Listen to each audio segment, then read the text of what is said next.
मित्रों, जब तक मैंने भागवत गीता नहीं पढ़ी थी, तब तक मुझको ज्ञान नहीं हुआ था कि भागवत गीता को धरती पर देने का क्या उद्देश्य है। वो वक्त जब धर्म का बारंबार उल्लंघन हुआ, परमात्मा का डर मनुष्य से निकल गया, लालच की होड़ में भाई को मारने की कोशिश, और यही नहीं, एक विवाहिता को भरी सभा में अपने बड़ों के सामने अपमानित किया गया। इससे पहले मनुष्य जाति धर्म युग से निकलकर पूर्णतः कलयुग में जाती।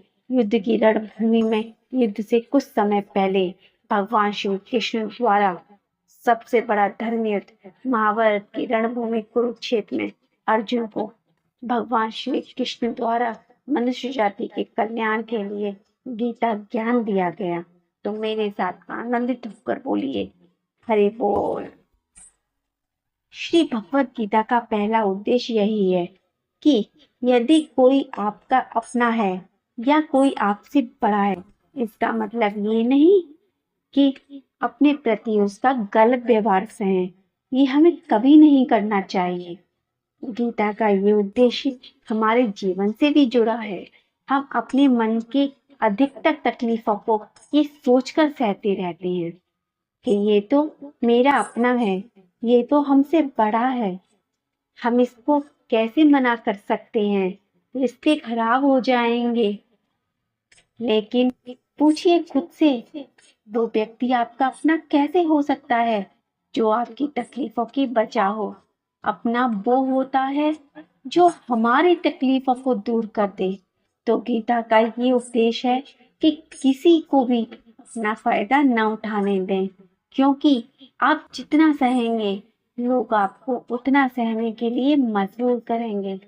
जब अर्जुन श्री कृष्ण के सामने अपना दुख प्रकट करते हुए बोलते हैं कि हे केशव, मैं कौरवों को कैसे मार सकता हूँ, ये सब तो मेरे अपने हैं, मैं कैसे भीष्म पितामह और द्रोणाचार्य से युद्ध करूंगा, क्योंकि वो दोनों मेरे पूजनीय हैं।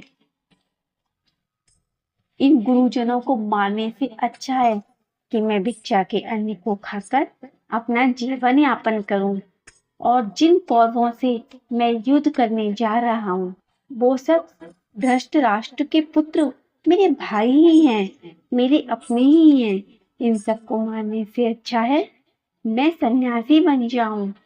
तो श्री कृष्ण अर्जुन को समझाते हैं कि यहाँ कौन अपना है और कौन पराया है। जो अधर्म करता है उसके साथ युद्ध तुझे मोक्ष और मुक्ति देगा। अर्जुन, तुम अपने मुंह का त्याग कर दो, नहीं तो जग आजीवन तेरी निंदा ही करेगा। बात अपने पराई की नहीं है, बात धर्म और अधर्म की है। अगर तू गलत को सहेगा, उसका अंत नहीं करेगा, तो गलत करने वाले को और भी बल मिलेगा और वो और भी गलत करेगा। इसलिए मन के मोह को त्याग कर तू युद्ध कर। और आप सब मेरे साथ आनंदित होकर बोलिए, हरि बोल। इस जगत में हर जीव को एक भार दिया गया है, वो निश्चिंत ना रहे, कुछ ना कुछ कर्म करता रहे, और वो भार है भूख। संसार में हर जीव, पशु पक्षी प्राणी परिश्रम करते रहते हैं अपनी इस भूख के लिए, परंतु अयोग्य जीव की भांति मनुष्य की भूख भी पेट तक ही सीमित रहती है। पेट की भूख मिटाते मिटाते लालच और लोभ की भूख में बदल जाती है। पता ही नहीं चलता अपना जीवन जीना छोड़कर हम किसके लिए इतना धन इकट्ठा कर रहे हैं, आने वाली पीढ़ी के लिए। बड़ी विचित्र बात है, अपना जीवन छोड़कर उनके जीवन के लिए सुख जोड़ रहे हैं और आने वाली पीढ़ी को कर्म करने से वंचित कर रहे हैं। अपने संतानों को संस्कार दीजिए। अगर संतान संस्कारी होगी तो वो स्वयं अपना संसार बना लेगी। अगर अधर्मी होगी तो आपका बना बनाया संसार भी नष्ट कर देगी। इसलिए जीवन में अगर कुछ करना है तो अपनी संतानों को ज्ञान का दान दीजिए। और एक बार फिर से बोलिए, हरि बोल। वासना, क्रोध और लालच सर्वनाश का कारण है। जिस भी मनुष्य में ये 3 अवगुण होते हैं, वो मनुष्य दूसरों को दुख पहुंचाकर अपने ही सुख और स्वार्थ की पूर्ति करता रहता है। किसी भी चीज की अधिक वासना करना और क्रोधित होना और मन में लालच होना उसके जीवन के सुख को समाप्त कर देता है। जिस भी मनुष्य में अत्यधिक क्रोध, वासना और लालच है, उसका जीवन नरक है। उसे मरने के बाद ही नहीं, पृथ्वी पर भी दुख भोगने पड़ते हैं। और मेरे साथ फिर से बोलिए, हरि बोल। इस संसार में सबसे बड़ा पाप क्या है? सबसे बड़ा पाप नारी का मान भंग करना है, क्योंकि अपराध नारी के शरीर को ही नहीं, उसके मन, मस्तिष्क और आत्मा पर भी प्रहार करता है। प्रश्न ये उठता है, जिसने भी ये अपराध किया है उसको दंड क्या दिया जाए? किसी का कहना है शारीरिक पीड़ा तो कोई मृत्यु दंड, लेकिन अपराध का दंड देने से पूर्व ये जानना जरूरी नहीं कि अपराधी है कौन। आप कहेंगे सरल सी बात है, जिसने स्त्री का मान नहीं किया। क्या ये पूर्णतः सत्य है? अपने अपमान के लिए, अपने सम्मान को खोने के लिए क्या नारी स्वयं उत्तरदायी नहीं हो सकती? सोच कर देखिए, सम्मान खोने से बचने के लिए सम्मान की सीमा पर दृष्टि बनाए रखना उचित है। रावण सीता का हरण इसलिए कर पाया क्योंकि सीता ने अपने भोलेपन में अपने और रावण के बीच की रेखा का उल्लंघन किया। पर अशोक वाटिका में रावण सीता को स्पर्श इसलिए नहीं कर पाया क्योंकि सीता ने अपने और रावण के बीच में तिनके की दीवार बना दी थी। जीवन में ना कहना सीखिए। अपने ऊपर उठने वाले हाथ और कटाक्ष को वही रोकना सीखिए। फिर किसी भी पुरुष में साहस नहीं वह आपका अपमान करने का साहस कर सके। स्वयं को निर्बल मानकर आप अपराधी ना बने। हरि बोल। सुख की इच्छा ही आखिर हमारे दुखों का कारण बनती है। मनुष्य जितना सुखों की लालसा और इच्छा करता है, उतना ही उसकी इंद्रियां सुखों की अधीन बन जाती हैं। उतना मनुष्य का मन संसार के सुख और आकर्षण का गुलाम बन जाता है। और जितना सुखों के पीछे भागोगे, उतना ही दुखों का अनुभव से गुजरना पड़ेगा। संसार का नियम ही यही है। जो चीज मन को आकर्षित करती है, उतना ही बाद में दुख देती है। और जो चीज हमें मुश्किल लगती है, वही काम आती है। एक बार फिर से हरि बोल। इस संसार में हमारा कुछ भी नहीं है। तुम्हारा क्या गया जो तुम रोते हो? तुम क्या लाए थे जो तुमने खो दिया? तुमने क्या पैदा किया था जो नष्ट हो गया? तुमने जो लिया यहीं से लिया, तुमने जो दिया यहीं दिया। जो आज तुम्हारा है कल किसी और का होगा, क्योंकि परिवर्तन संसार का नियम है। कल तक जिसके बिना आप जी नहीं सकते थे, आज उससे कोई रिश्ता ही नहीं, बातचीत तक नहीं है। कहाँ गए वो जीवन भर के रिश्ते, वो मित्र, वो साथ जीने मरने की बातें करते थे? ये संसार परिवर्तनशील है।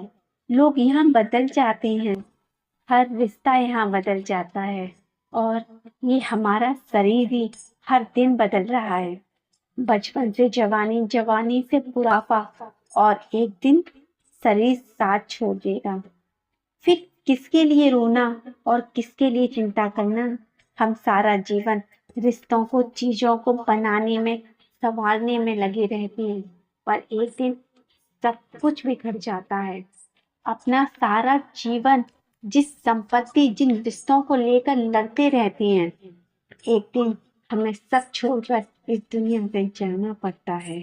हरि बोल। बाड़ी मनुष्य को मिली सबसे अद्भुत चीज है।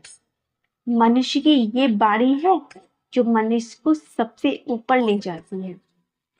ये बाड़ी है जो मनुष्य को सारे जीवों से भिन्न बनाती है। इसी बाड़ी से हम सभी आपस में संवाद बना सकते हैं। मैं अपने मन की भावनाएं किसी से व्यक्त कर सकती हूँ, कोई और अपने मन की भावनाएं हमसे व्यक्त कर सकता है। आपने देखा होगा किसी की बाड़ी मीठी होती है तो लोग उससे प्रेम करते हैं, उसे अपना मित्र बनाते हैं। जिसकी बाड़ी कड़वी होती है उससे घृणा करते हैं।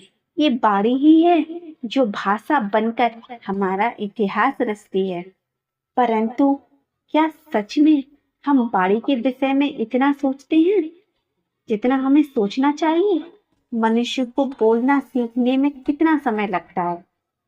कुछ बालक 1.5 वर्ष की आयु में सीख जाते हैं, कुछ 2 वर्ष की और कुछ 3 वर्ष।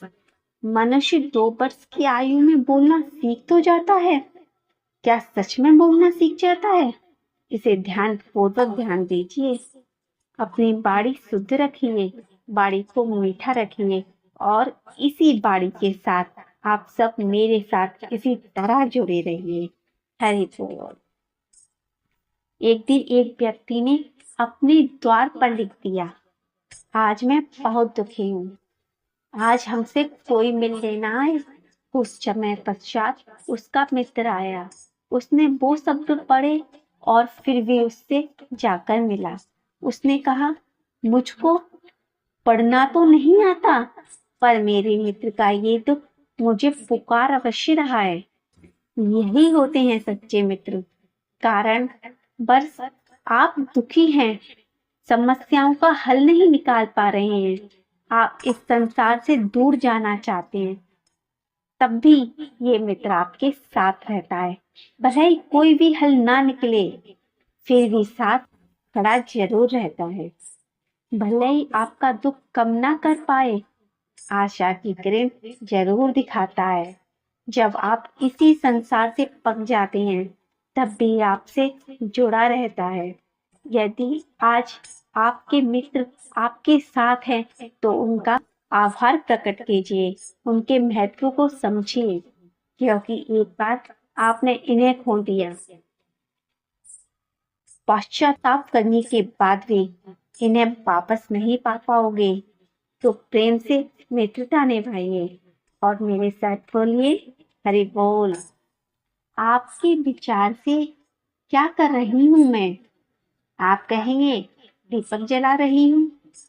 सही है, लेकिन प्रश्न ये है, क्या मैंने आपसे कहा ये दीपक है? नहीं।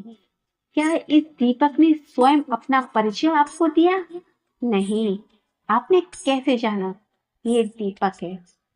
उत्तर है प्रकाश, जो स्वयं जलकर अंधकार में संसार को राह दिखाए। वो दीपक है जो निराशा में आशा की जोत जगाए। वो दीपक है। दूसरी ओर एक सर्प है, जो सर्प फुफकार दे तो लोग भयभीत हो जाते हैं। अर्थात व्यक्ति का परिचय उसके कर्मों से मिलता है। इसलिए आपको बताने की आवश्यकता नहीं है कि आप कौन हैं। ये आपके कर्म सुनिश्चित करेंगे कि लोग आपसे दीपक समझकर प्रेम करेंगे या सर्प समझकर भयभीत रहेंगे। हरि बोल। हद से ज्यादा मोह किसी से नहीं करना चाहिए। श्री कृष्ण ने गीता का पूरा ज्ञान सिर्फ अर्जुन के मोह को नष्ट करने के लिए कहा है। ये मोह ही है जो इंसान को सबसे ज्यादा रुलाता है। मोह इतना बलवान है कि शेर जैसे इंसान को भी गीदड़ बना देता है। जो अर्जुन युद्ध देवताओं से भी जीत गए, पर अपने रिश्तेदारों को युद्ध भूमि में देखकर उनका हाथ कांपने लगा। वो बोले, हे केशव, मेरे हाथ में धनुष पकड़ने की ताकत ही नहीं है, मैं युद्ध नहीं कर सकता। ये मोह इतना पावरफुल है जिसको लोग सह नहीं पाते। आत्महत्या कर लेते हैं, उस व्यक्ति के बिना हम जी नहीं पाएंगे। जीवन में हद से ज्यादा किसी से भी मुंह करोगे तो जीवन भर पीड़ा का ही सामना करना पड़ेगा। इसलिए गीता का ज्ञान बार बार यही सिखाता है कि अपने मुंह का त्याग करके आप बलवान बनो, बुद्धिमान बनो, सत्य के दर्शन करो कि वास्तविकता क्या है, क्योंकि हमारा मुंह हमेशा झूठ ही दिखाता है, मन में झूठी उम्मीदें जगाता है। यही हमारे दुखों का सबसे बड़ा कारण बनता है। हमारा मुंह ही लोगों से उम्मीद लगाता है, पर वास्तविकता सबसे अलग होती है। लोग वैसे नहीं होते जैसा हम मान लेते हैं, जैसा हम समझ लेते हैं, क्योंकि मुंह के कारण हमें सच्चाई नहीं दिखाई देती, लोगों का असली चेहरा नहीं दिखता। इसलिए गीता का उपदेश हमें यही सिखाता है, जीवन में हमें आनंद और प्रसन्नता के साथ रहना है। किसी से भी हद से ज्यादा मोह कभी नहीं करना चाहिए। तो एक बार फिर से हरि बोल। अब मुलाकात होगी एक और नए अध्याय के साथ, एक और नए गीता ज्ञान के साथ नेक्स्ट वीडियो में। हरे कृष्णा।